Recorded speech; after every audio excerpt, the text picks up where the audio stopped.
دجالی فتنے کے بارے میں جو باتیں ہمیں معلوم ہوتی ہیں وہ کیا ہے؟ دجال کے کیا اوصاف ہوں گے، کیا خصائص ہوں گے، دجالی فتنے کے کیا مظاہر ہوں گے، کیا آثار ہوں گے، کیا اثرات ہوں گے، اس کی وضاحت میں پہلے تو ایک بات نوٹ کر لیجئے۔ ایک ہے دجالی فتنہ، ایک ہے ایک شخص معین المسیح الدجال، ان دونوں میں فرق ہے۔ معلوم ایسا ہوتا ہے کہ ایک تو شخص ہوگا جس کا ظہور ہوگا، وہ شخص معین ہوگا، اور اگر احادیث کا تتبع کیا جائے تو معلوم ہوتا ہے کہ وہ یہود کا کوئی بہت بڑا لیڈر ہوگا، اور آخری زمانے میں قریب قیامت کا جو زمانہ ہے، قرب قیامت کا، اس میں جو بڑی عظیم جنگیں ہونے والی ہیں، ان میں جب یہودیوں اور مسلمانوں کا مقابلہ ہوگا اور بہت کریٹیکل سٹیج پر وہ مقابلہ پہنچا ہوا ہوگا، اس وقت حضرت مسیح علیہ السلام کا نزول ہوگا، اور وہ دجال اکبر کو یا المسیح الدجال جسے کہا گیا ہے اس کو وہ قتل کریں گے۔ تو المسیح الدجال یہ تو ایک شخص معین ہے۔ البتہ دجالی فتنہ صرف ایک شخص معین کے ساتھ نہیں متعلق، بلکہ اس کے لیے جو احادیث آئی ہیں ان کا جب ہم تتبع کرتے ہیں، ان سب کو جب جمع کرتے ہیں تو معلوم ہوتا ہے کہ وہ ایک خاص کیفیت ہے۔ ایک خاص دور میں کچھ ایسی کیفیات پیدا ہو جائیں گی کہ جن کو دجالی فتنے سے تعبیر کیا گیا ہے۔ وہ کیفیات کیا ہے؟ میں کچھ احادیث کے حوالے سے وہ میں نوٹ کر کے لایا ہوں، آج آپ کے سامنے رکھ رہا ہوں۔ پہلی بات یہ معلوم ہوتی ہے کہ اس دور میں، اس دجالی فتنے میں، انسان کو جو قواعد طبعیہ ہیں، جو قدرت کی طاقتیں ہیں، کائناتی قوتیں ہیں، ان پر غیر معمولی غلبہ، اختیار حاصل ہو جائے گا، اور وہ دجال متصرف ہوگا ان تمام قواعد طبعیہ پر، بالکل ایسے انداز میں جیسے کبھی انبیاء کرام علیہ السلام کو اللہ تعالیٰ معجزے عطا فرماتا ہے۔ وہ معجزے کہ جو اللہ تعالیٰ کے فضل و کرم سے اللہ کے رسولوں کو عطا ہوئے ہیں، گویا کہ وہ سب کی سب کیفیات ہیں کہ جو دجال کے بارے میں قرآن مجید یا احادیث نبیہ میں وارد ہوئی۔ مثلا پہلی بات یہ بتائی گئی کہ اس کے لیے فاصلہ بے معنی ہو کر رہ جائے گا، انتہائی تیز رفتاری ہوگی جو اسے حاصل ہوگی۔ چنانچہ الفاظ یہ ہے کالغیث استدبرت الريح، وہ ایک ایسے طوفان کے مانند جو ہے وہ سیلاب آئے گا کہ جیسے کوئی بہت زوردار آندھی جو ہے اس کے ساتھ طوفان آیا کرتا ہے۔ آپ سائیکلون کا تصور کیجئے کہ جس طریقے سے وہ ایک انتہائی تیز رفتار ہوا جو ہے وہ طوفان کو لے کر آتی ہے، اس طور سے وہ فتنہ پھیلے گا۔ ایک اور حدیث میں الفاظ ہے فَلَا تَدَعُ قَرْيَةً إِلَّا حَبِطَتْهَا فِي 40 لَيْلَةً، یہ مسلم شریف کی روایت ہے حضرت نواس بن سمعان رضی اللہ تعالیٰ عنہ سے۔ کوئی قریہ تک نہیں چھوڑے گا دنیا کی کوئی آبادی چھوٹی سے چھوٹی جس میں وہ نہیں پہنچ جائے گا 40 دن کے اندر اندر۔ یہ اس کی تیز رفتاری کا عالم ہوگا، گویا کہ میں تعبیر کر رہا ہوں اسے ان الفاظ سے کہ فاصلہ بے معنی ہو کر رہ جائے گا۔ اسی کے ضمن میں بعض اور روایات آئی ہیں۔ سواری جو ہے اس دجال کی، اس کو گدھے سے تعبیر کیا گیا ہے، اس لیے کہ ظاہر بات ہے اس دور میں اور کسی شے کا اگر تذکرہ کیا جاتا ہوائی جہاز کا یا راکٹس کا تو وہ تو لوگوں کی سمجھ میں نہ آتا، اور پہلے انہیں ساری سائنس پڑھانی پڑتی تب وہ الفاظ استعمال کرتے، لہذا وہ اس کا خچر، اس کا جس پر سواری ہوتی ہے۔ لیکن اس کی تیز رفتاری کے لیے الفاظ آئے ہیں کہ اس کا ایک قدم اگر مکے میں ہوگا تو دوسرا قدم شام میں جا کر پڑے گا، اور الفاظ یہ آئے ہیں کہ اس کے دونوں کانوں کے درمیان فاصلہ جو ہے وہ 40 باع کا یعنی 80 ہاتھ کا ہوگا۔ بلکہ حضرت علی رضی اللہ تعالیٰ عنہ کے خطبے میں جو اس کا بیان ہوا ہے کہ اس کا ایک کان جو ہے وہ 30 ہاتھ لمبا کان ہوگا اس کا۔ ابھی ذرا یہ صرف احادیث آپ سنتے جائیے، پھر اس کے بارے میں ان سب کو جوڑ کر جو ہمیں نتیجہ نکالنا ہے اس پر گفتگو بعد میں ہوگی۔ اسی طرح آواز کا معاملہ کہ اس کی آواز 4 دانگ عالم میں بیک وقت سنی جائے گی۔ الفاظ یہ ہے ینادی بصوت لہو یسمع لہو ما بین الخافقین، وہ ایک ایسی آواز کے ساتھ پکارے گا کہ جسے مشرق و مغرب کے مابین رہنے والا ہر شخص سنے گا۔ اس کی آواز جو ہے گویا کہ وہ تمام فاصلوں کے جو پردے ہیں اس کے لیے وہ حائل نہیں رہیں گے، بلکہ یہ کہ اس کی آواز جو ہے پوری دنیا میں مشرق و مغرب میں بیک وقت سنائی دے گی۔ تیسری بات معلوم ہوتی ہے کہ علاج معالجہ وہ اس انتہا کو اور عمل جراحی اس انتہا کو پہنچ جائے گا۔ یہاں وہ الفاظ آئے ہیں جو قرآن مجید میں حضرت مسیح کے معجزات کے لیے آئے۔ حضرت مسیح کے الفاظ میں ابرئ الاکمہ والابرص، کہ میں مادر ذات اندھے کو اور جو کوڑھ کا مرض تو ان دونوں کو میں ٹھیک کر دیتا ہوں۔ حضرت مسیح علیہ السلام صرف ہاتھ پھیرتے تھے اور مادرزاد جو نابینا ہے، اندھا، بینائی اس کی آ جاتی تھی، اور کوڑی جو ہے اس کے جسم پر ہاتھ پھیرتے تھے، اس کا کوڑ درست ہو جاتا تھا۔ ابرئ الاکمہ والابرص، وہی الفاظ آئے حدیث میں کہ دجال کو یہ قدرت حاصل ہو جائے گی۔ نمبر 2 یہ کہ وہ یحیی الموتیٰ، جیسے کہ حضرت مسیح کے الفاظ ہیں، وہ احیی الموتیٰ، میں زندہ کرتا ہوں مردے کو۔ حضرت مسیح فرماتے تھے ایک مردے کو قم باذن اللہ، وہ کھڑا ہو جاتا تھا۔ بالکل اسی طریقے سے دجال کو بھی قدرت حاصل ہو جائے گی کہ وہ مردوں کو زندہ کرے گا۔ مزید وضاحت ایک حدیث میں یہ ہے کہ وہ ایک شخص کو آری کے ساتھ بیچ میں سے چیرے گا، 2 ٹکڑے کر دے گا، پھر سیدھے گا اور زندہ کر دے گا۔ معلوم یہ ہوا کہ علاج معالجے کا علم اور دوسرے یہ کہ جراحی کا علم جو ہے وہ اپنی ان بلندیوں کو پہنچے گا کہ اس حد تک انسان کی رسائی ہو جائے گی۔ چوتھی بات، اس کو زمین اور فضا پر اس قدر غلبہ حاصل ہو جائے گا، الفاظ یہ حدیث کے یامر السماء فتمطر، وہ آسمان کو حکم دے گا بارش برسا اور وہ بارش برسائے گا، والارض فتنبت، اور زمین کو حکم دے گا کہ فصلیں اگا اور وہ اگائے گی، ویمر بالخربۃ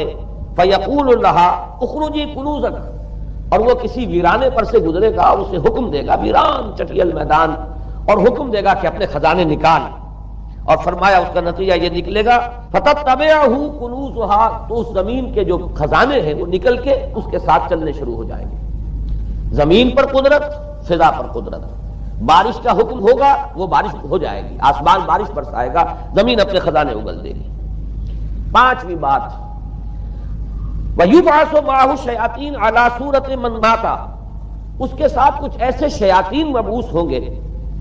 کہ جو ان صورتوں کو اختیار کریں گے ان لوگوں کی جو مر چکے ہیں، من الآباء والأمہات والمعارف، جو آباء و اجداد اور مائیں اور دادیاں اور جو بھی جان پہچان والے لوگ ہیں جو فوت ہو چکے ہوں گے، وہ ان کی صورت اختیار کریں گے۔ فَتَأْتِيَ أَحَدَهُمْ فَيَقُولُ أَلَسْتُ فُلَانًا أَلَسْتَ تَعْرِفُنِي، پھر وہ آئے گا اور وہ شیاطین آئیں گے اور انسان سے کسی سے بات کریں گے، کیا تم مجھے نہیں پہچانتے؟ کیا میں تمہارا فلاں رشتہ دار نہیں ہوں؟ اپنی نشانیاں بیان کریں گے اور لوگ پہچانیں گے۔ یہ وہ احادیث ہیں کہ جن کا جو نتیجہ نکلتا ہے اب اس کو پہچان لیجئے۔ وہ نتیجہ یہ ہے کہ حضور صلی اللہ علیہ وسلم نے دجالی فتنے کے جو اوصاف بیان کیے یا جو علامات بیان کی، ان کا حاصل یہ ہے کہ سائنس اور ٹیکنالوجی کی وہ بلندیاں انسان کو حاصل ہو جائیں گی کہ جو چیزیں کبھی رسولوں کے معجزوں سے ظہور پذیر ہوتی تھیں،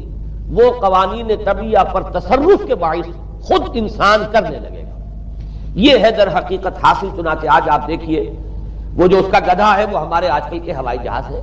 اور آپ کو معلوم ہے کہ یہ رڈار جو ہیں ان کے ہوائی جہازوں کے، یہ بالکل اینڈز پر ہوتے ہیں ان کے بازوؤں پر، اور یہی ان کے کان ہیں، انہی سے انہیں وہ معلومات حاصل ہوتی ہیں۔ خود ان کی لمبائی چوڑائی جو ہے وہ کتنی ہے، اور پھر یہ کہ ان کے درمیان فصل جو ہے وہ 80 ہاتھ کا یا 40 باہ کا وہ موجود ہے، اور جہاز کی ایک اڑان اب تو کہیں بات پہنچ گئی کہ آپ کو معلوم ہے کہ پوری دنیا کے گرد بھی ایک جہاز جو ہے وہ چکر لگا لیتا ہے چند گھنٹوں کے اندر۔ لیکن یہ ہے کہ عام جو رفتار ہے اس میں بھی ایک پڑاؤ سے دوسرے پڑاؤ تک، ایک جگہ سے جس کو ہاپ کرنا کہتے ہیں، یہ بھی کم سے کم 500-700 میل کا عام طور پر سفر جو ہے وہ جہاز طے کر رہا ہے۔ اسی طریقے سے ہماری جو سائنس کی، خاص طور پر جو طبی سائنس ہے، اب اس میں جس طریقے سے کہ زندہ رکھا جاتا ہے انسانوں کو، اور وہ ویجیٹیبل چاہے کہا گیا ہے ان کو ہیومن ویجیٹیبلز، لیکن یہ کہ دل کی دھڑکن بھی چلائے جا رہے ہیں، خوراک بھی پہنچا رہے ہیں، آدمی جو ہے وہ زندہ سال تک زندہ پڑا رہتا ہے۔ اور یہ کہ سرجری بعض جانوروں پر تو یہ بات ہو چکی ہے کہ کاٹے گئے ہیں اور پھر ان کو سی دیا گیا ہے، جوڑ دیا گیا ہے۔ یہ تمام جو بھی معجزے ہیں اس وقت سائنس دکھا رہی ہے۔ اسی طرح اگر یہ معجزہ دیکھنا ہو کہ زمین لقدق زمین، جہاں کہیں کوئی آثار نہیں تھے کسی ایک پتے تک کے اگنے کے، اگر وہاں لہلہاتے ہوئے آپ کو چمن دیکھنے ہو تو ویسے سب سے پہلے تو یہ معاملہ ہوا تھا اسرائیل نے جو کر کے دکھایا تھا، لیکن اب تو آپ ابو ظبی چلے جائیے، سعودی عرب میں چلے جائیے۔ سعودی عرب کے اندر حال یہ ہے کہ آپ اگر ہوائی جہاز سے سفر کریں ریاض سے جدہ تک تو آپ کو جگہ جگہ بڑے سرکولر پیچز نظر آئیں گے جہاز سے، نہایت گرین، اور اس کے اندر جو ہے آرٹیفیشل اریگیشن کے ذریعے سے اور بہت عمدہ وہاں کاشت ہو رہی ہے، اور بہت خوبصورت فارم جو ہے وہ تمام کے تمام سرکولر پیچز، اس لیے کہ جو اریگیشن ہوتی ہے وہ ان ویلز کے ذریعے سے ہوتی ہے کہ جو ایک سرکل میں چلتے ہیں اور پانی کی وہ آرٹیفیشل بارش جو ہے وہ ہوتی رہتی ہے۔ باقی یہ کہ فضا سے آرٹیفیشل رین، یہ تو بہت ہی سادہ سی بات ہے کہ فضا کے اندر ایٹماسفیرک کنڈیشنز کو ذرا تبدیل کیا جائے تو بارش آ جاتی ہے. اور باقی رہ گیا آواز کا یہاں سے وہاں جانا، وہ تو آواز ہی نہیں، تو آپ صورتیں دیکھ رہے ہیں. آپ کو نیو یارک میں بیٹھا ہوا خطاب کرے، آپ پوری دنیا کے اندر جہاں چاہیں وہ آل ورلڈ اینٹینا آپ کے پاس صرف ہونا چاہیے. باقی یہ کہ آپ دنیا کے کسی بھی گوشے میں بیٹھے ہوئے کسی شخص کا خطاب یہ وہ سن سکتے ہیں. تو معلوم یہ ہوا کہ در حقیقت یہ جو دجالی فتنہ ہے، یہ جس کے اوصاف جو بیان کیے گئے، ابھی میں اس کو لفظ فتنہ سے تعبیر نہیں کر رہا، اسے جس چیز نے فتنہ بنایا وہ ابھی میں آپ سے عرض کروں گا. لیکن یہ جتنے اوصاف حدیث میں آئے، جتنی صفات بیان ہوئی ہیں، جو کوائف وہاں سامنے آ رہے ہیں، ان سب کا حاصل تو ایک لفظ میں یہ ہے کہ سائنٹیفک ڈیولپمنٹ اور ٹیکنالوجیکل ڈیولپمنٹ وہ اس درجے کی ہو جائے گی کہ قواعد طبیعیہ پر، فورسز آف دی نیچر پر انسان کو تصرف اور تسلط حاصل ہو جائے گا اور وہ انہیں استعمال کرے گا، اور اس طریقے سے اس کے اندر وہ ساری کی ساری کیفیات جیسے کہ آج ہم دیکھ رہے ہیں اپنی نگاہوں کے سامنے وہ پیدا ہو جائے گی. اب سوال یہ ہے کہ اس شے کو فتنہ کس چیز نے بنایا؟ یہ بات سمجھ لیجیے. جہاں تک سائنسی ترقی کا تعلق ہے، تکنیکی ترقی کا تعلق ہے، یہ چیزیں فی الاصل فتنہ نہیں ہے. یہ تو وہ علم آدم الاسماء کلہا کا ظہور ہے. اللہ تعالیٰ نے ازل میں حضرت آدم علیہ السلام کو جو صلاحیت عطا فرما دی تھی، یہ ایکسفولیشن ہے اس کا ظہور ہے. جیسے کہ آم کی گٹھلی میں آم کا درخت ہے، لیکن ظاہر بات ہے کہ اس کو درخت بننے میں وقت لگتا ہے. پہلے وہ 2 پتے نکلتے ہیں، پھر وہ بڑھتا ہے معاملہ، کئی سال میں جا کر وہ درخت جو ہے وہ جوان ہوگا، وہ پھل دے گا. اسی طریقے سے یوں سمجھیے کہ بالقوہ وہ علم حضرت آدم علیہ السلام کو دے دیا گیا، یعنی وہ صلاحیتیں ودیت کر دی گئی، وہ فیکلٹیز، سمع اور بصر اور فؤاد، دیکھو سنو نتیجہ نکالو اور آگے بڑھو. آپ نے چیز دیکھی، ایک سنی، نتیجہ نکالا، اس کو نوٹ کیا، آگے بڑھے، پھر کوئی چیز دیکھی، پھر کوئی سنی، اپنے سابق جو نتیجہ آپ نے نکال کر محفوظ کیا تھا اپنی میموری میں، اس کے ساتھ اس کو ٹیلی کیا، کوئی اور نتیجہ نکل آیا اور آگے بڑھے. تو یہ تو سٹیپ بائی سٹیپ، قدم با قدم انسانی علم آگے بڑھ رہا ہے. یہ ہرگز فتنہ نہ ہوتا، میرے الفاظ پر توجہ کیجئے، اگر اس کے ساتھ متوازن طور پر ایمان اور روحانیت کا ارتقا بھی ہوتا رہتا. اگر اس کے ساتھ اللہ کی معرفت، اللہ کی محبت، آخرت کا ایمان، منزل انسان کی جو ہے وہ آخرت ہے، دنیا نہیں ہے، اگر یہ چیزیں ساتھ کے ساتھ ہوتی تو یہ ہرگز فتنہ نہیں. فتنہ در حقیقت اسے جس نے بنایا ہے وہ یہ ہے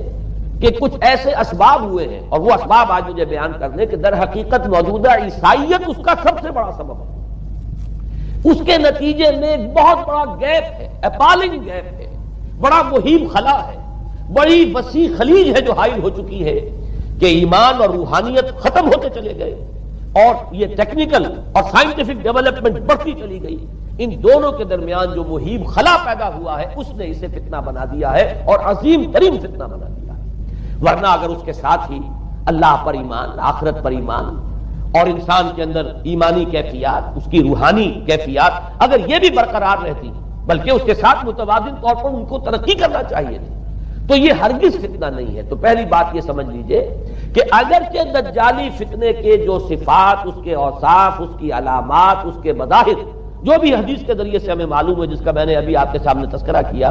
وہ سب در حقیقت تعبیر ہے اس دور کا جو محاورہ ہے، اس دور کی جو زبان ہے،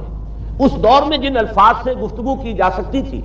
اس دور کے ایڈیم میں آج کی جو سائنٹیفک اور ٹیکنالوجیکل ترقی ہے گویا کہ اس کی تعبیر کی گئی ہے کہ وہ دجالی فتنہ ہوگا. لیکن اس شے کو فتنہ بنانے والی شے در حقیقت یہ ہے کہ ایک بہت بڑی خلیج حائل ہو چکی ہے ایمان اور روحانیت،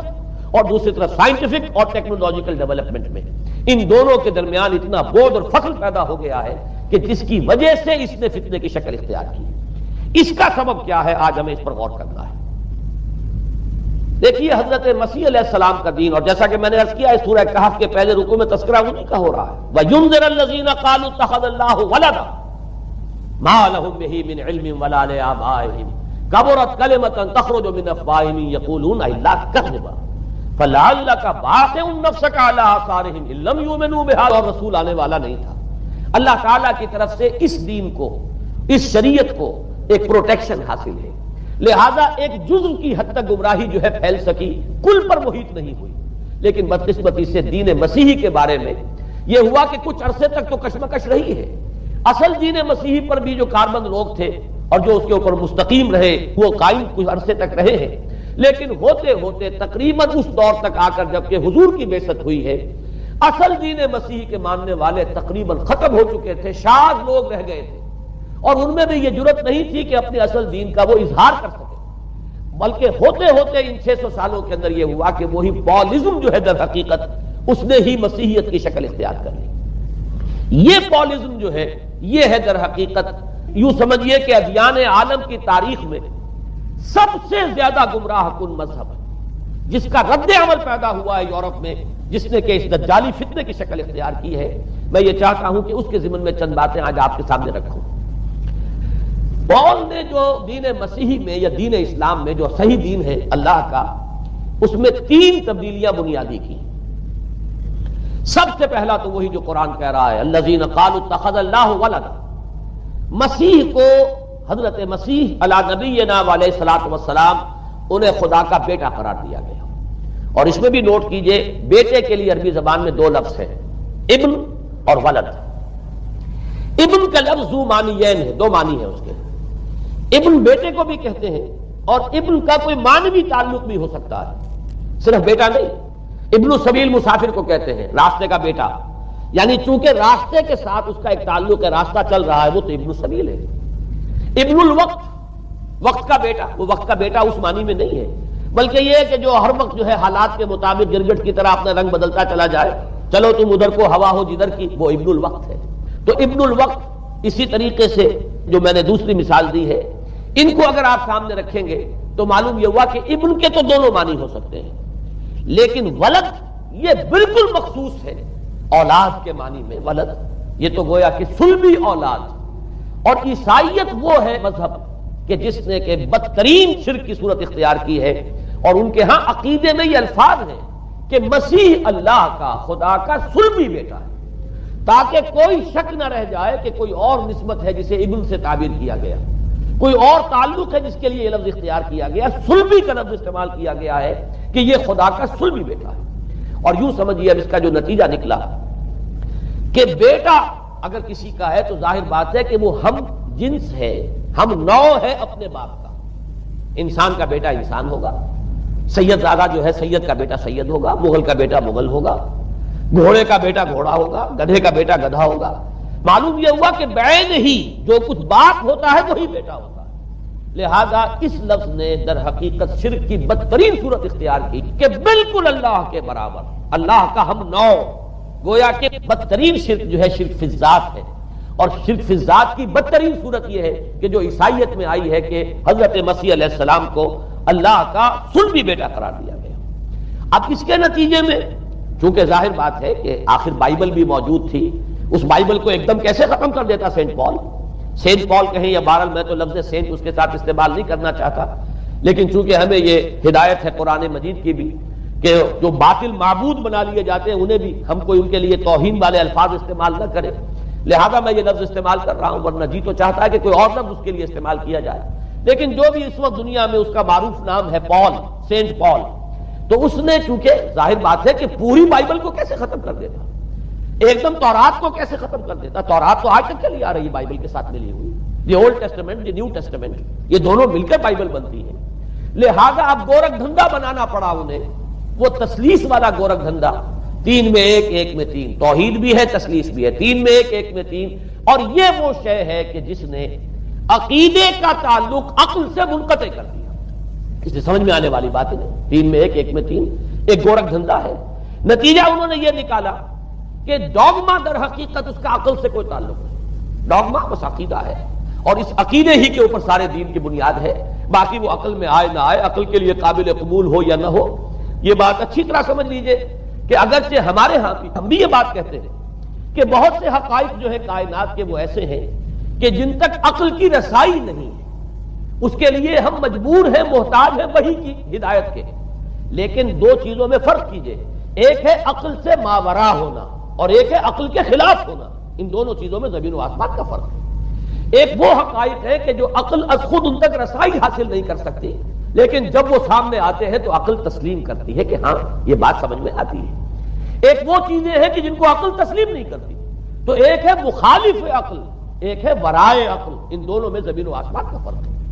ہمارے دین میں تو عقل کو اپیل کیا گیا ہے, لعلکم تعقلون, لعلہم یعقلون, اولو الالباب الذین یعقلون. اب ظاہر بات ہے کہ عقل کو ہاتھو برہانکم ان کنتم صادقین, لاؤ دلیل اپنی.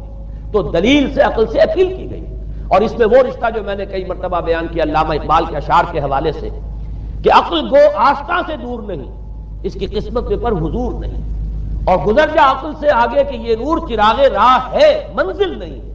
منزل تک تو عقل نہیں پہنچائے گی لیکن راستہ تو دکھاتی ہے, اور جب کہ وحی کی روشنی سامنے آتی ہے تو عقل اس کی تصدیق کرتی ہے.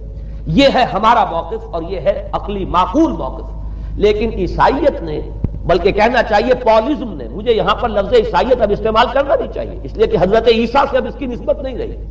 حضرت عیسیٰ سے اس کی نسبت جو ہے یہ مس نومر ہے, یہ غلط نام ہے. دی 100 کا مصنف جو ہے ڈاکٹر مائیکل ہارٹ, اس نے یہ بہت بڑی بات کہی. اس نے کہا در حقیقت موجودہ جو عیسائیت ہے اسے پالزم کہنا چاہیے. یہ پالزم ہے, کرسچینٹی نہیں. اس لیے کہ در حقیقت حضرت مسیح علیہ السلام کی تعلیم جب تک وہ دنیا میں تھے وہ یہ نہیں تھی کہ جو پال نے دی. البتہ اس نے پال کو بہت بڑا شخص مانا, اس میں کوئی شک نہیں, اس لیے کہ اس نے تاریخ کے ایک دھارے کا جو ہے وہ رخ موڑ دیا ہے.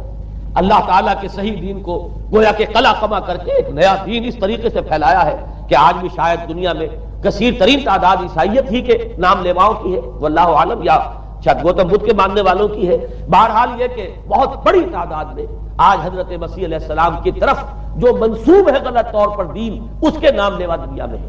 اس اعتبار سے وہ یقیناً اس کا تو حق رکھتا ہے کہ اس کا نام بھی اس کتاب میں آئے کہ جس نے تاریخ کے اوپر اثرات اپنے پیدا کیے. اور حضرت مسیح علیہ السلام جب تک دنیا میں تھے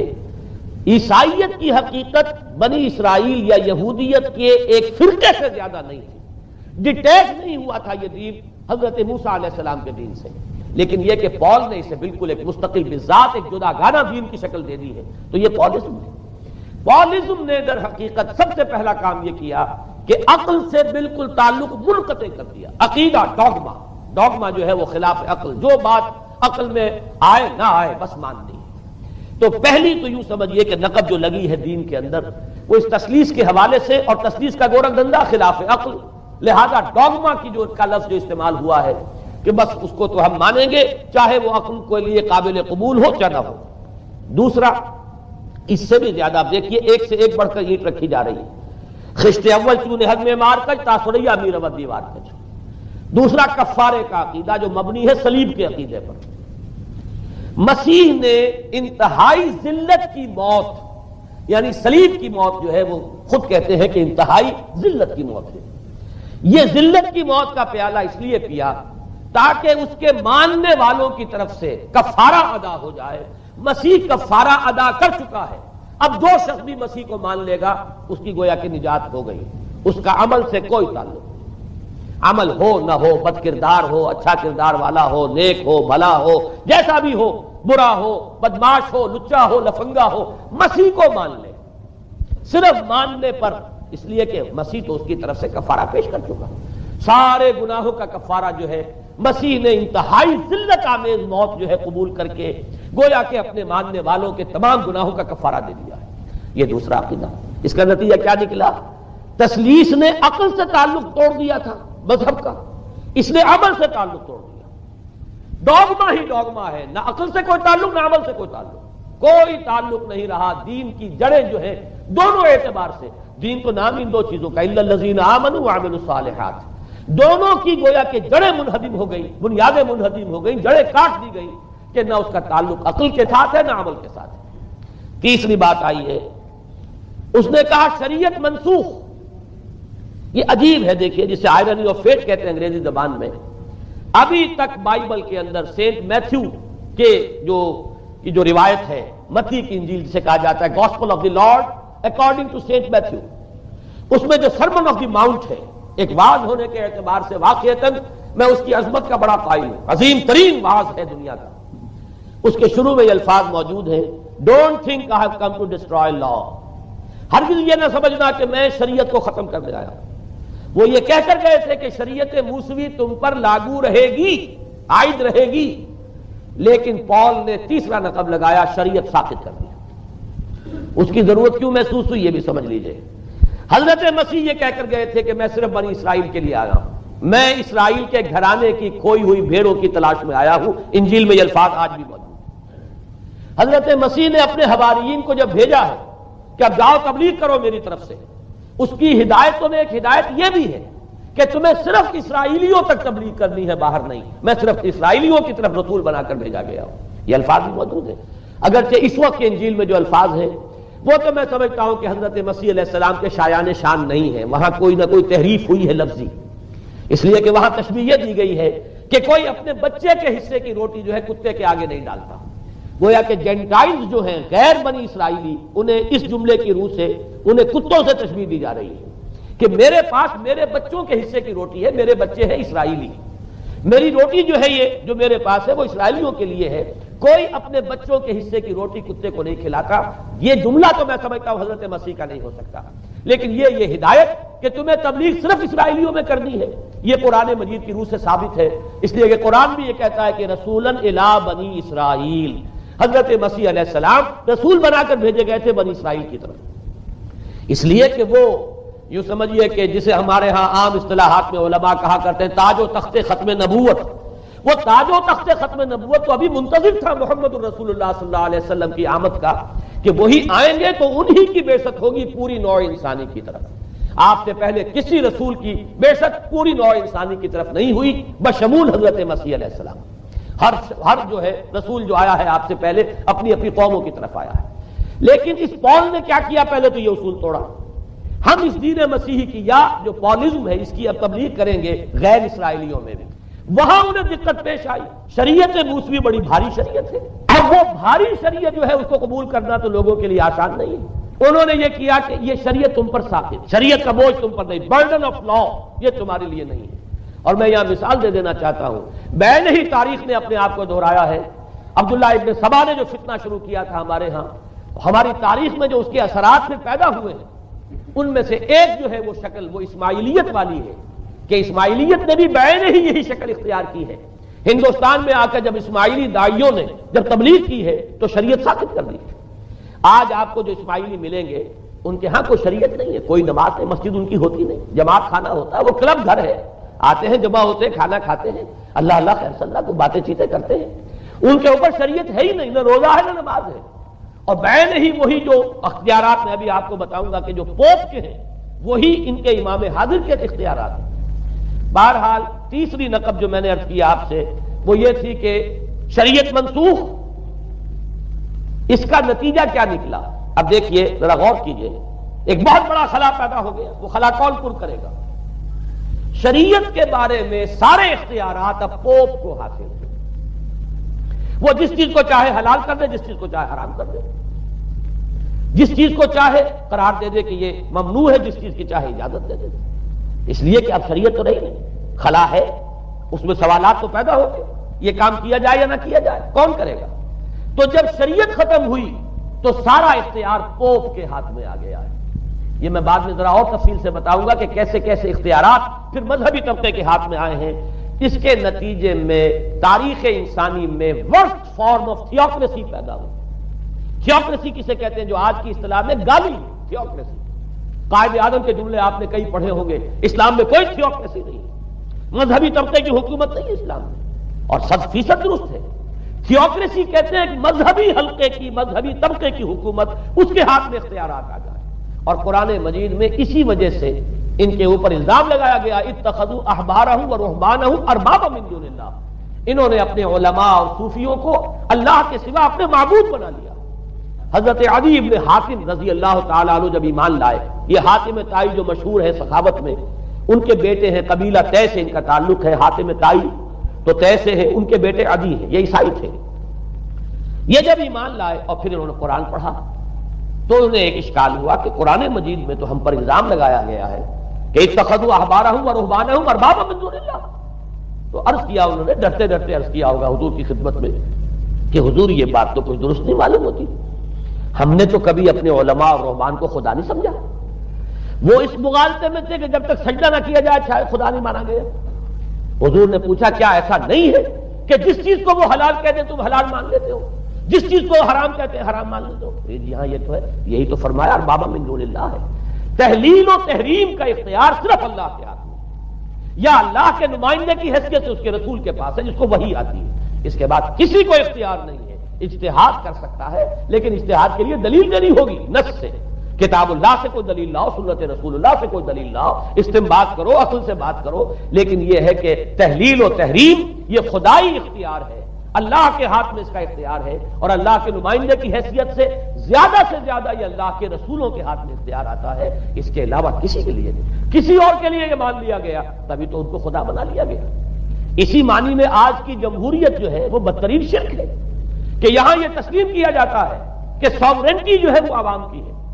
ساورنٹی آف دی پیپل۔ کیا معنی ہے کہ عوام کے نمائندے جو چاہیں قانون بنا دیں،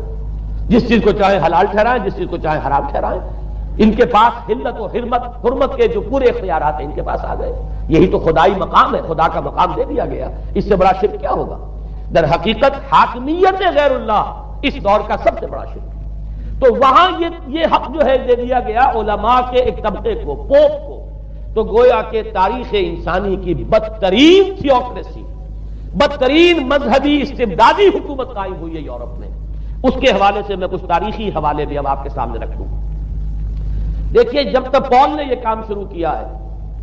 تو تقریباً 3 صدیوں تک تو یہ صرف ایک مذہبی تبلیغ کا کام ہوا ہے۔ انہوں نے کوششیں کی، محنتیں کی، پیغام پہنچایا، اور جیسا کہ میں عرض کر چکا ہوں اس وقت تک گڈمٹ تھے، پال کے ماننے والے بھی تھے اور حضرت مسیح کے جو اصل صحابہ تھے جو ان کے حواریین تھے ان کے ماننے والے بھی تھے، لہذا کشمکش ان کے اندر بھی چل رہی تھی۔ لیکن ظاہر بات ہے کہ حضرت مسیح کے اصل حواریین وہ تو اول تو یہ کہ اپنی گفتگو رکھ رہے تھے محدود بنی اسرائیل تک، نمبر 2 یہ کہ انہوں نے تو شریعت کو ساقط نہیں مانا۔ جنگل کی آگ کی طرح جو مسیحیت پھیلی ہے وہ پالزم والی مسیحیت ہے، اس لیے کہ اس میں تو کوئی شریعت کا کوئی بوجھ نہیں، کوئی حلال نہیں، کوئی حرام نہیں، کوئی نماز نہیں، کوئی روزہ نہیں، لہذا یہ تیزی کے ساتھ پھیلی اور 300 برس تک تو ایک کشمکش جو ہے جاری رہی۔ انہوں نے تبلیغیں کی، مصائب جھیلے، کشمکش اندر بھی چلی باہر بھی چلی۔ لیکن اس کے بعد قیصر روم کانسٹنٹائن، قسطنطین جسے کہتے ہیں، جس کا یہ قسطنطنیہ ہے، کانسٹنٹائن، اس نے یہ محسوس کیا بالکل اکبر کی طرح، جیسے اکبر نے محسوس کیا تھا کہ میری مملکت کے اندر یہ مذہبی تصادم جو ہے یہ سب سے بڑی یوں سمجھیے کہ انسٹیبلٹی کا سبب ہے، لہذا ان تمام مذہبوں کو ایک ہاون دستے میں ڈال کے کوٹ پیس کر ایک بناؤ۔ وہ جو دین اکبری یا دین الہی جو اس نے کیا تھا اس سیاسی مصلحت کی وجہ سے کہ یہ ہندو مسلم تصادم اور دوسرے مذاہب کا ٹکراؤ جو ہے وہ ہندوستان کو ایک سیاسی وحدت اور ایک اپنی سیاسی عظمت کی طرف پیش قدمی کرنے کا جو راستہ ہے اختیار کرنے سے روکتا ہے، لہذا یہ کام کیا جائے۔ یہی قسطنطین نے کیا۔ اس نے جب دیکھا بڑی کشمکش چل رہی ہے اس نے خود عیسائیت اختیار کی۔ عیسائیت کون سی اختیار کی؟ پالزم والی۔ ظاہر بات ہے اس کے لیے بھی اصل عیسائیت اختیار کرنا جو ہے مشکل تھا، پالزم والی۔ اور اس کے بعد یہ اب اسٹیٹ کی جو مشینری تھی، جو طاقت تھا، جو دباؤ تھا، اس کے حوالے سے اب یہ مسیحیت جو ہے پورے رومن امپائر کے اندر اب یہ بڑی تیزی کے ساتھ جس کو کہنا چاہیے اس کا ایک نظام قائم ہوا، اور جو مذہبی طبقہ تھا اس کا اقتدار مستحکم ہو گیا۔ اس کے باوجود 200 برس اور گزرے۔ یونان چونکہ بہت بڑا مرکز تھا علم کا، فلسفے کا، سائنس کا، حکمت کا، آپ کو معلوم ہے یہ تمام ارسطو ہو، افلاطون ہو، یہ سب یونان کے ہیں، ارشمیدس ہو، یہ تمام کے تمام جو بھی ہے، تو سائنس اور فلسفہ دونوں اس کا گہوارہ یونان تھا۔ یونانی حکماء اعتراض کرتے تھے، لہذا سن 529 اس کو نوٹ کر لیجئے، جسٹینین ایک قیصر تھا، اب قسطنطین کے 200 برس بعد اس نے اپنی پوری مملکت میں فلسفہ اور سائنس کی تعلیم حرام قرار دی۔ کوئی نہ فلسفہ پڑھ سکے گا نہ سائنس، جو فلسفہ پڑھے گا اس کو مرتد قرار دے دیا جائے گا اور زندہ آگ میں جلا دیا جائے گا۔ انکوزیشن کورٹس قائم ہوئی، وہ صرف مذہبی عدالتیں اس لیے قائم ہوتی تھی کہ جس کے بارے میں معلوم ہو جائے کہ یہ فلسفہ پڑھتا ہے یا یہ سائنس پڑھتا ہے، اس لیے کہ فلسفہ اور سائنس دونوں جڑ کاٹتے ہیں اس ڈوگما کی۔ وہ ڈوگما جو پالزم والا ڈوگما ہے اس کی جڑ کھودنے والی ہے دونوں چیزیں، اور چونکہ وہ دونوں عقل کو اپیل کرتی ہیں، یہ ڈوگما عقل کے متضاد ہے، لہذا مذہب کا تحفظ اسی طرح ہو سکتا ہے کہ اب ان دونوں کو بالکل ممنوع قرار دے دیا جائے۔ یوں سمجھیے کہ تقریباً 1000 برس تک یورپ میں، چونکہ سب سے بڑی امپائر گئی تھی، یورپ میں فلسفہ اور حکمت اور یہ سائنس کی تعلیم ممنوع رہی۔ یہ ہے در حقیقت سب سے پہلا کام جو جسٹینین نے کیا 529 میں۔ اس کے بعد آگے چل کر پوپ کا جو اقتدار ہے وہ اتنا زبردست بنا ہے، پوپ کو اختیار حاصل ہو گیا جس چیز کو چاہے وہ قانون کا درجہ دے دے، اس لیے کہ شریعت تو ہے نہیں، خلا پوپ کون کرے گا؟ پوپ کو کرے گا۔ پوپ کو اختیار حاصل ہو گیا، وہ جس کے گناہ چاہے معاف کر دے۔ اب دیکھیے اگرچہ ویسے تو گناہ پہلے ہی معاف ہو گئے کہ جس نے مسیح کو مان لیا گناہ تو معاف ہو گئے اگلے پچھلے سب، لیکن یہ کہ پھر بھی ایک خلش رہ جاتی ہے انسان کے دل میں، چونکہ ایک اخلاقی حص انسان کے اندر اللہ نے پیدا کی ہوئی ہے۔ جب کوئی شخص کرتا ہے، کوئی بدکاری کرتا ہے، کوئی چوری کرتا ہے، ڈاکہ ڈالتا ہے، تو وہ جو ایک کانشنس ہے، وہ جو پرک کرتا ہے، اس کو بھی ختم کرنے کے لیے اگر پوپ یا کارڈینل یا اس کے کسی نمائندے کے سامنے جا کر اعتراف گناہ کر لو اور کچھ اس کی مٹھی گرم کرو، کچھ ہدیہ پیش کرو، تو توبہ نامہ، معافی نامہ تمہیں دے دیا جائے گا، اور وہ جو چیز ہے وہ تمہارے لیے سند ہے کہ کوئی تم سے باز پرس تمہارے گناہ کے نہیں ہو سکے۔ پھر ان کی قیمتیں تھیں، ان کے لیے بڑی بڑی جو ہے ہدیے مقرر کیے گئے تھے۔ تیسری چیز، بائبل کا اول تو یہ کہ مفہوم جو ہے وہ کوئی سند نہیں ہے، اس لیے کہ بائبل ہانٹ کر رہی تھی نا، اولڈ ٹیسٹمنٹ بھی ہے، یہ حضرت مسیح کی یہ 4 انجیلیں بھی ہیں، یہ تعلیم کچھ اور ہے، لہذا بائبل جو ہے وہ سند نہیں ہے، سند پوپ کا جو ہے فرمان وہ سند ہے۔ بائبل کی شرح کرنے کی، بائبل کی طرف سے کوئی دلیل لانے کی کسی کو کوئی حق حاصل نہیں۔ یہ جبر تھا، یہ تشدد تھا یورپ میں، یہ وہ دور تھا جبکہ اسلام پھیل رہا تھا۔ میں نے اس لیے آپ سے کہا تھا، نوٹ کرایا آپ کو، 529 میں جسٹینین کا یہ فرمان ہے، 571 میں حضور کی ولادت ہو رہی ہے، وہی صدی ہے، اور 630 کے آس پاس، بلکہ 629 کے آس پاس سلطنت روما کے ساتھ مسلمانوں کا ٹکراؤ شروع ہوا ہے۔ تو یہ تاریخی ان کو ریلیشن جو ہے ذہن میں رکھیے، جس وقت مسلمان آئے اور 200-300 برس جو ان کے عروج کے ہیں،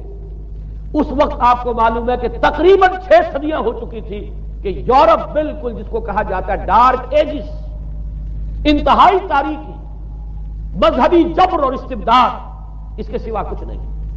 اور ملاؤں کی حکومت جسے آپ کہیں گے، جسے آج کل کی اصطلاح میں کہا جائے گا، وہ جس کو چاہے جو چاہے سزا دے دے، پوپ کو اختیار حاصل ہے۔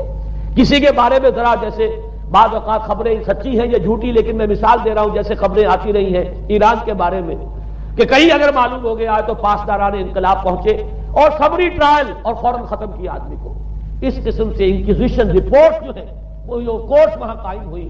اور یوں سمجھیے کہ لاکھوں افراد تحت کیے گئے، زندہ جلائے گئے۔ لیکن اس کے بعد جب عالم اسلام میں وہ روشنی پھیلی، اور خاص طور پر بنو عباس کے زمانے میں، اب بھاگ بھاگ کر وہاں جو بھی تھے فلسفے کے اور سائنس کے کوئی دلچسپی رکھنے والے، وہ بھاگ کر عالم اسلام میں آ گئے۔ یہاں اب وہ کتابیں جو ہیں ان کے ترجمے ہوئے، خاص طور پر مامون اور ہارون الرشید کے زمانے کے اندر یہ علم جو ہے ہندوستان سے بھی لیا، یونان سے بھی لیا مسلمانوں نے، اور اس کے بعد یہ غرناطہ اور قرطبہ کی یونیورسٹیوں کے ذریعے سے اس علم نے پینیٹریٹ کیا ہے دوبارہ یورپ میں۔ دیکھیے سرکل کیسے بنا ہے، یونان کا علم آیا ہے پہلے عالم اسلام میں، مڈل ایسٹ میں، اور پھر ادھر سے ہو کر چکر کھا کر اور اسپین کی یونیورسٹیوں کے ذریعے سے یورپ میں انٹروڈیوس ہوا ہے۔ اس وقت پھر اصلاح مذہب کی تحریک شروع ہوئی، اور ساتھ ہی تحریک احیاء العلوم رینیسنس، اس کے نتیجے میں وہاں بیداری پیدا ہوئی۔ لیکن یہ بیداری اب آپ نوٹ کر لیجئے، ایک تو پروٹیسٹنٹ مذہب پیدا ہوا اور کئی سو برس تک تصادم رہا کیتھولکس کے اندر اور پروٹیسٹنٹس میں۔ پورے اسلام کی تاریخ میں کبھی اتنے خونی فسادات نہیں ہوئے ہیں، کبھی بھی شیعہ سنی فساد بھی کبھی اتنا نہیں ہوا جتنا کہ کئی سو برس تک رومن کیتھولکس اور پروٹیسٹنٹس کے مابین یورپ میں ہوتا رہا ہے۔ بلکہ اس میں تو ایسے ایسے واقعات آتے ہیں کہ لگ بھگ 10 لاکھ افراد جو ہیں وہ ختم ہوئے ہیں۔ یہ آپس کا تصادم جو تھا، پروٹیسٹنٹ مذہب جو پیدا ہوا اصلاح مذہب کی تحریک کے ذریعے سے، اور وہ رومن کیتھولک پاپائیت والا نظام، ان کے درمیان جو تصادم ہوا، 10 لاکھ کی تعداد بتائی جاتی ہے کہ آدمی مارے گئے۔ بلکہ فرانس کا ایک شہر ہے، وہاں تو 19 دن تک مسلسل قتل عام کیا گیا پروٹیسٹنٹس کا، اور وہاں حاملہ عورتوں کے جو ہے پیٹ چاک کر کے بچے نکال کر ان کو بھی جو ہے ختم کیا گیا ہے۔ یہ سارا ظلم جو ہے وہاں ہوا ہے، تصادم ہوا ہے۔ اس کے نتیجے میں آپ خود سوچئے کہ کس قدر نفرت پیدا ہوئی عوام کے اندر مذہب سے۔ اس کے ساتھ ہی اب وہ علم شروع ہوا، سائنس شروع ہوئی، لہذا علم اور سائنس دونوں کی جڑ میں مذہب سے شدید نفرت پیدا ہوئی۔ یہ ہے وہ سبب کہ جس نے یہاں سے راستے علیحدہ کر دیے، اور مذہب چونکہ جبر کرتا ہے، مذہب چونکہ عقل کے اوپر بیڑیاں بٹھاتا ہے، پہرے بٹھاتا ہے، بیڑیاں ڈالتا ہے، اور مذہب چونکہ تشدد کرتا ہے لہذا مذہب کے خلاف ایک نفرت، ایک ریئیکشن،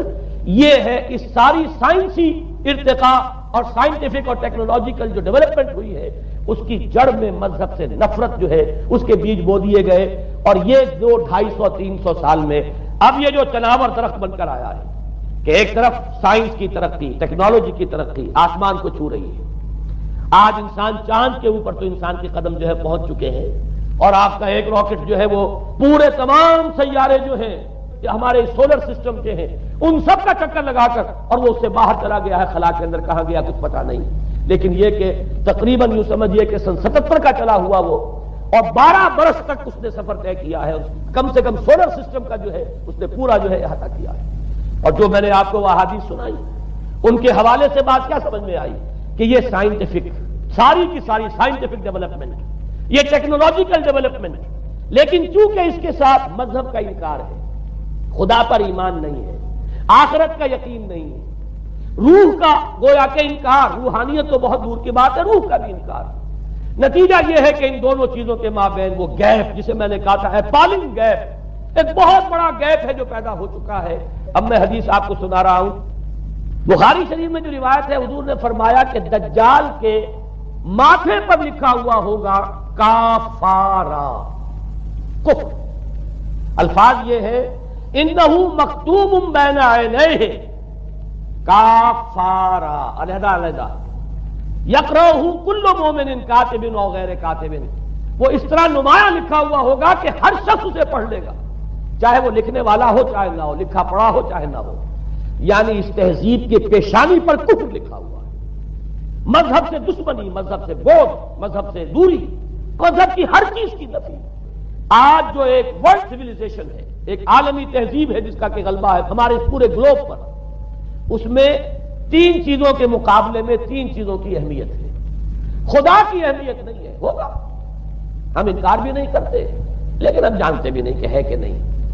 ہاں اہمیت کائنات کی ہے، غور کرو، کائنات کے قوانین کو سمجھو، ایکسپلائٹ کرو، قوت جو ہے نیچر کی قوت اس کو مسخر کرو، اس کو استعمال کرو، ہوگا خدا ہے یا نہیں ہے، چھوڑو اس بحث کو، اصل اہمیت جو ہے وہ کائنات کی۔ اسی طرح اصل اہمیت اس جسم کی ہے، مادے کی ہے، روح ہوگی کوئی شے ہمیں نہیں پتا، نہ ہم دیکھ سکتے ہیں نہ ہم اسے چھو سکتے ہیں نہ چکھ سکتے ہیں، ہوگی، لیکن یہ کہ اصل جو ہے اہمیت وہ مادے کی اور جسم کی، اس کی فکر کرو۔ اسی طریقے سے حیات دنیاوی، اصل سے حیات دنیاوی، اس کو بناؤ، سنوارو، بہتر سے بہتر زندگی گزارو، ویلفیئر سٹیٹ ہو، بہت ہی عمدہ ماحول ہو اور ہر چیز کو، لیکن حیات ہوگی، اب تو آرام سے گزرتی ہے، آخرت کی خبر خدا جانے ہے یا نہیں ہے، اس سے ہمیں کوئی بحث نہیں ہے۔ 3 چیزوں کے مقابلے میں 3 چیزوں کی اہمیت، یا یوں کہیے کہ 3 چیزوں کے مقابلے میں مقابل کی 3 چیزوں کو بالکل غیر اہم اس کی طرف کو توجہ نہیں، توجہ کا ارتکاز کائنات پر ہے، ذات باری تعالیٰ پر نہیں۔ ذات و صفات باری تعالیٰ ایک صرف علمی موضوع ہے، اصل توجہ کی شے کائنات ہے، روح ہوگی کوئی شے، اصل شے جسم ہے اور مادہ ہے، حیات اخروی ہمیں نہیں پتا، کسی نے واپس آ کر خبر نہیں دی مرنے کے بعد، لہذا ہم نہیں کہہ سکتے ہے کہ نہیں ہے، البتہ یہ کہ حیات دنیا بھی تو ہے، اس کو مضبوطی کے ساتھ تھامو، اس کو بہتر بناؤ، توجہ کا اصل ارتکاز حیات دنیاوی پر ہے۔ یہ ہے وہ گلوبل سیویلائزیشن جو در حقیقت یورپ سے ابری، اور یورپ سے ابری ہے، اس کی بنیاد میں مذہب کی دشمنی موجود تھی، جو رد عمل تھا در حقیقت اس پاپائیت کے نظام کا جو پولزم کے ذریعے سے دنیا میں قائم ہوا، یہ وجہ ہے۔ اور آج انسان جہاں کھڑا ہے غور کیجئے، انتہائی ہولناک جنگ جو ہے وہ اس کے سر پر ایک خطرے کے طور پر مسلط ہے۔ 2 جنگیں اس ایک صدی میں ایسی ہو چکی ہیں جنہیں اپنے ورلڈ وار 1 اور ورلڈ وار 2 اتنے بڑے پیمانے پر قتل و غارت دنیا میں پہلے کبھی نہیں ہوئی، اس لیے کہ پہلے فوجوں کی جنگیں ہوتی تھی، آبادیوں پر جا کر کہیں کوئی قتل عام ہو گیا ورنہ یہ کہ قبضہ لیا، پہلے وہ کسی اور کی ریت سے اب کسی اور کی ریت ہو گئی۔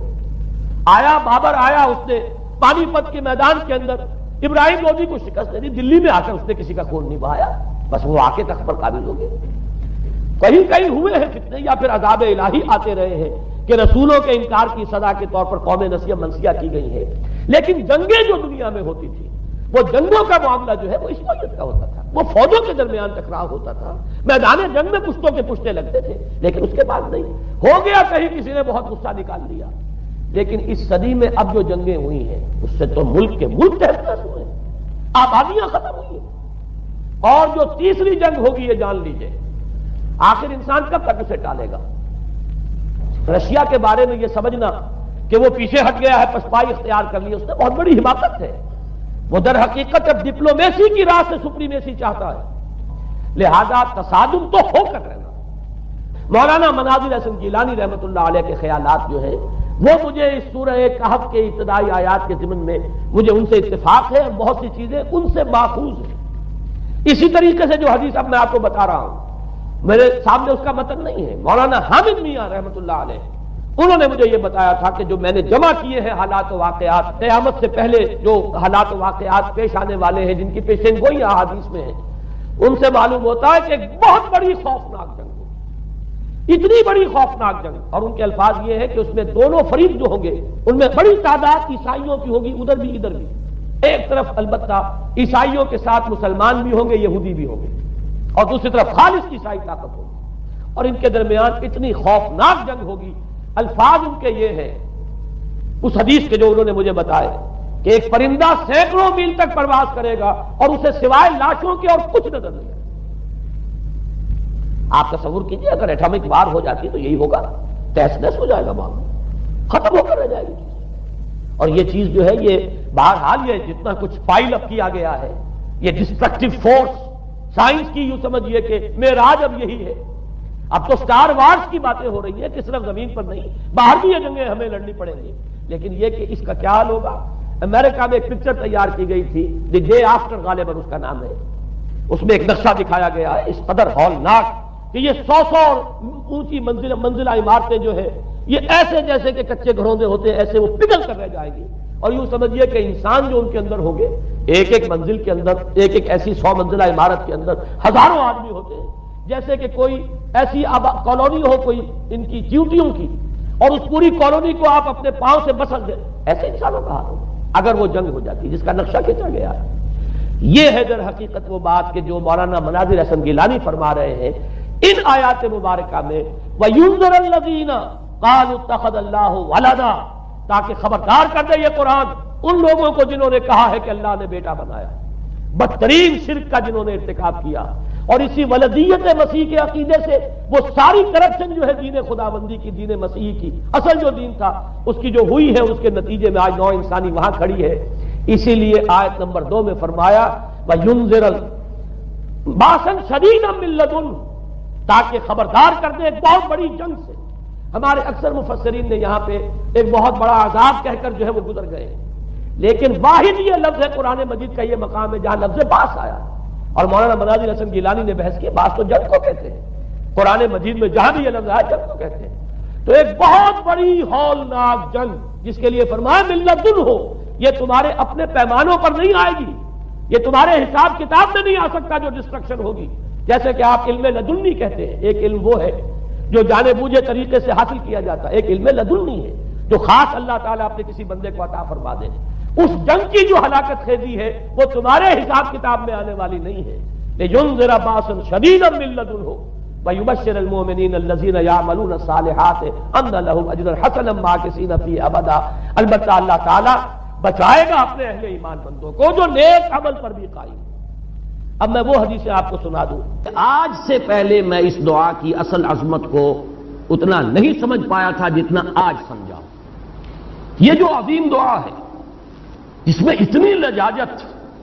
اتنی ہیوملٹی حضور نے اختیار کی ہے جس سے آگا کے سوال نہیں۔ اللہم انی عبدک وابن عبدک وابن امتک، اے اللہ میں خود تیرا بندہ ہوں، میرا باپ بھی تیرا ادنا غلام، میری ماں تیری ادنا کنیز، فی قبضتک، میرا پورا وجود تیرے قبضہ قدرت میں ہے، تیرے ہی اختیار میں ہے، فی قبضتک ماضٍ فی حکمک، میرے پورے وجود میں تیرا ہی حکم جاری و ساری ہے، عدل فی قضاؤک، اور جو فیصلہ بھی تو میرے بارے میں کرے، جو بھی کرے وہ عدل ہے، انصاف ہے، کہ ہر چساقی ما ریخت عین الطاف، معدن فی حکمک عدل فی قضاؤک، ناصیتی بیدک، میری پیشانی تیرے ہاتھ میں ہے، جدھر چاہے موڑ دے، یہ جو اپنی نفی ہے، نفی اس اعتبار سے بھی اپنی انانیت کی نفی، انی عبدوں کا وابن عبد کا وابن امت کا، پھر اپنے وجود کی نفی، اپنی مرضی کی نفی، اپنے اختیار کی نفی، فی قبضت کا ماضٍ فی حکموں کا ناصیتی بید کا عدل فی قضاء کا۔ پھر دیکھیے واسطہ وہ دیا ہے جس سے اونچا واسطہ ممکن نہیں۔ اسألو کا بکل اسم ہو لک، قرآن مجید میں آیا نا، فدوہ بہا وللہ الاسماء الحسنی فدوہ بہا، اچھے نام اللہ کے ہیں، اس کو پکارا کرو ان ناموں کے حوالے سے۔ اب نام کہاں سے جمع کریں سارے؟ ایک میں اسألو کا بکل اسم ہو لک، جو بھی تیرے نام سمیت بہ نفسک، جن سے تو نے خود اپنے آپ کو موسوم کیا، او علمتہ احدا من خلقک، یا تو نے اپنی مخلوق میں سے کسی کو وہ نام سکھایا، او انزلتہ فی کتابک، یا وہ نام تو نے اپنی کسی کتاب میں نازل کیا، اب استاثرت بہ فی مکنون الغیب عندک، یا اس کو تو نے خود اپنے خزانہ غیب میں محفوظ رکھا ہوا ہے۔ تیرے وہ نام بھی ہیں جو تو نے کسی کو ابھی سکھائے ہی نہیں، تو نے اپنی کتاب میں کسی میں نازل ہی نہیں کیے، وہ تو تیرے خاص خزانے کے اندر وہ ابھی در مکنون ہے، وہ ابھی تیرے پاس موجود ہے۔ یہ اس سے بڑا اب واسطہ کیا ہوگا؟ مانگا کیا ہے؟ ذرا غور کیجیے، ان تجعل القرآن ربیع قلبی ونور صدری وجلاء حزنی وذہاب ہمی وغمی۔ استدعا میں یہ کر رہا ہوں پروردگار، اس قرآن کو میرے دل کی بہار بنا دے، میرے دل کا نور بنا دے، نور صدری، ان تجعل القرآن ربیع قلبی، میرے دل کی بہار، ونور صدری، میرے سینے کا نور، وجلاء حزنی، یہ حزن جو جس سے کہ محمد دو چار ہے صلی اللہ علیہ وسلم، یہ وہ کیفیت جو ہے قبض کی، اس کو دور کرنے کا ذریعہ بنا دے اس قرآن کو، جلاء حزنی وذہاب ہمی وغمی، اور میرے ہموم، میرے تفکرات، میرے غموں کو دور کرنے کا ذریعہ بنا دے۔ یہ عظیم دعا آج سورۃ الضحیٰ پر غور و فکر کرتے ہوئے، ویسے تو میں تقریباً 30 برس سے اس دعا کا مبلغ ہوں، اس لیے کہ جب میں نے یہاں کام شروع کیا تھا لاہور میں، جو تقریریں کی تھی مسلمانوں پر قرآن مجید کے حقوق کے نام سے جو شائع شدہ ہیں، اس پمفلٹ کے آخر میں نے یہ دعا درج کی ہے۔ یہ اصل میں کچھ مختلف احادیث میں ٹکڑے آئے ہیں، کہیں کوئی ایک ٹکڑا کم ہے، کہیں دوسرا کم ہے، میں نے بڑی تحقیق کر کے تمام روایتوں کو جمع کر کے پھر اس کو مرتب کیا ہے، اور وہ بڑی خوبصورت میں نے اس کی سیٹنگ کی ہے، اور وہ اس کتابچے کے آخر میں ہے۔ اللہم انی عبدک وابن عبدک وابن امتک فی قبضتک ناصیتی بیدک ماضٍ فی حکمک عدل فی قضاؤک اسألک بکل اسم ہو لک سمیت بہ نفسک او علمتہ احدا من خلقک او انزلتہ فی کتابک او استاثرت بہ فی مکنون الغیب عندک ان تجعل القرآن ربیع قلبی ونور صدری وجلاء حزنی وذہاب ہمی وغمی۔ یہ وہ کیفیت ہے، اور وہ قرآن جو اس کیفیت میں سب سے زیادہ پر تاثیر ہے وہ یہ قرآن ہے، ان دو صورتوں پر مشتمل قرآن۔ سورۃ الضحیٰ اہم ہے، هو الذی خلق الموت والحیات، جس نے پیدا کیا، تخلیق فرمایا ہے موت کو بھی اور حیات۔ اب یہاں پر جہاں تک حیات کا ہمارا تاثر ہے، تصور ہے، وہ تو یہ ہے کہ یہ ایک مثبت وجودی حقیقت ہے،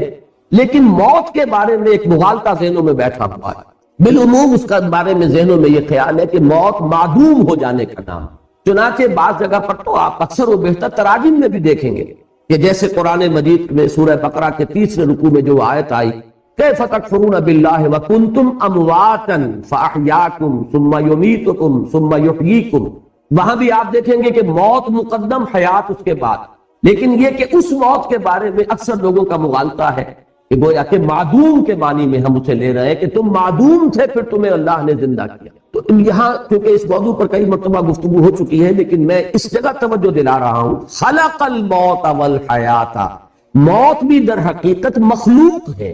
یہ ایک مثبت حقیقت ہے جس پر کہ تخلیق کا عمل گزرا ہے، یہ موضوع ہے عمل تخلیق کا، یہ ایک مثبت وجودی حقیقت ہے۔ موت در حقیقت معدوم ہونے کا نام نہیں ہے، اس لیے کہ عدم پر تخلیق کا اطلاق نہیں ہو سکتا۔ عدم کو پیدا کیا کیسے جائے گا؟ عدم تو در حقیقت جو ہے وہ تخلیق کے بالکل منافی ہو جائے گی، ضد ہو جائے گی۔ لہذا جیسے زندگی ایک مثبت حقیقت ہے جس پر کہ لفظ تخلیق کا اطلاق ہو رہا ہے، ایسے ہی موت بھی ایک مثبت وجودی حقیقت ہے جس پر کہ عمل تخلیق کا اطلاق۔ خلق الموت والحیات لیبلوکم ایکم احسن عملا، اب اس میں دیکھیے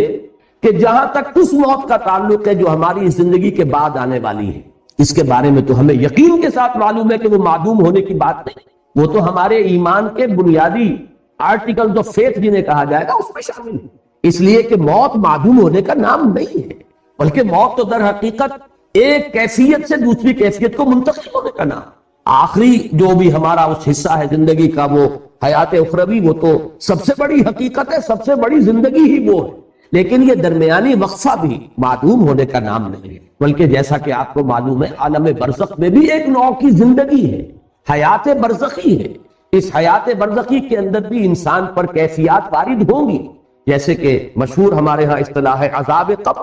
تو صرف عذاب قبر کا معاملہ نہیں ہے بلکہ ثواب قبر کا معاملہ بھی ہے، اس لیے کہ صحیح احادیث میں یہ موجود ہے کہ قبر جو ہے یا جنت کے باغیچوں میں سے ایک باغیچہ اور یا دوزخ کے گڑھوں میں سے ایک گڑھا ہے، تو معلوم ہوا کہ یہ برزخ کا دور جو ہے یہ بھی معدوم ہو جانے کا نام نہیں ہے بہرحال، اور اس کے بعد جو اصل زندگی شروع ہوگی وہ تو ابدی زندگی ہے، اور حقیقت میں تو وہی اس قابل ہے کہ اسے زندگی قرار دیا ہے۔ وَإِنَّ الدَّارَ الْآخِرَةَ لَهِيَ الْحَيَوَانُ لَوْ كَانُوا يَعْلَمُونَ، یقیناً وہ پچھلا گھر اور پچھلی زندگی جو ہے اصل زندگی تو ہے ہی وہ، کاش کہ انہیں معلوم۔ البتہ یہ جہاں تک دو حیاتیں ہیں، حیات دنیاوی، حیات اخروی، اور ان کے درمیان میں یہ حیات برزخی، یہ تو تین چیزیں وہ ہیں کہ جو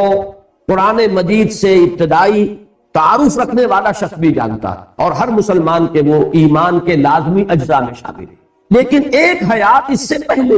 ایک موت اس سے پہلے آ چکی، یہ در حقیقت فلسفے اور حکمت قرآنی کا ذرا غامض پہلو ہے، مختلف مقامات پر اس کی طرف اشارات ہیں، تفاصیل اس کی آپ کو قرآن میں نہیں ملے گی، اس لیے کہ جو حکمت کے غامض مسائل ہیں انہیں قرآن مجید نے تفصیل کے ساتھ اس پر بحث نہیں کی، اس لیے کہ قرآن مجید صرف حکماء کے لیے نہیں ہے، فلاسفہ کے لیے نہیں ہے، بہت اعلیٰ عقلی صلاحیتیں رکھنے والوں کے لیے نہیں ہے، یہ عامیوں کے لیے بھی ہے، عوام کے لیے بھی ہے، لہذا اس میں زیادہ تر بحث کی گئی ہے تفصیل کے ساتھ انہی چیزوں پر کہ جو سب کے ذہن کی گرفت میں آ جائیں، سب کے علم کی سطح تک رسائی جو ہے ان چیزوں کی ہو جائے، اور باقی چیزیں جو ہے کہ جو زیادہ غامض ہیں، دقیق ہیں، فلسفیانہ حقائق ہیں، ان کی طرف صرف اشارے، اس لیے کہ ان کو ظاہر بات ہے کہ ان سے دلچسپی رکھنے والے عقلاء اور حکماء ہوں گے، اور عاقلانہ اشارہ کافی ہے، عاقلوں کے لیے ظاہر بات ہے کہ اشارہ کافی ہے، وہ جب وہاں سے گزریں گے وہ ڈیرا لگا کر بیٹھ جائیں گے، جیسے کہ میں نے ابھی آیت آپ کو سنائی، کیف تکفرون باللہ وکنتم امواتا فاحیاکم ثم یمیتکم ثم یحییکم ثم الیہ ترجعون۔ معلوم ہوا چار ادوار ہیں، ایک موت پہلے تھی، پھر اس کے بعد احیاء ہوا ہے، پھر اب یہ زندگی آئی ہے، پھر اماتہ ہوگا، پھر اس کے اوپر موت کا عمل وارد ہوگا، پھر احیاء ہوگا، اور پھر وہ زندگی ابدی ہو جائے گی۔ لیکن یہ مضمون جو ہے اپنی کلائمیکس میں جو سامنے آیا ہے وہ سورہ غافر یا سورہ مومن، یہ دو نام ہیں سورہ مبارکہ کے، اس کی جو آیت ہے، اور میں نے سن 66 میں ایک مضمون لکھا تھا حقیقت زندگی کے عنوان سے، جو پہلے ہفت روزہ الاعتصام میں چھپا، پھر میثاق میں چھپا، پھر حکمت قرآن میں چھپا، میں بار بار چونکہ وہ میری بہت ہی محبوب تحریروں میں سے ہے، پہلی مرتبہ اس میں نے اس آیت مبارکہ کی طرف اشارہ کیا، اور مولانا عبدالغفار حسن صاحب کا مدینہ میں اس وقت تھے، مدینہ منورہ میں یونیورسٹی میں پڑھاتے تھے، وہاں سے مجھے خط آیا کہ یہ پہلی مرتبہ تم نے اشارہ کیا ہے، اور ایک بہت بڑی علمی حقیقت ہے کہ جو ہاتھ آئی ہے ان کا وہ تحسین کا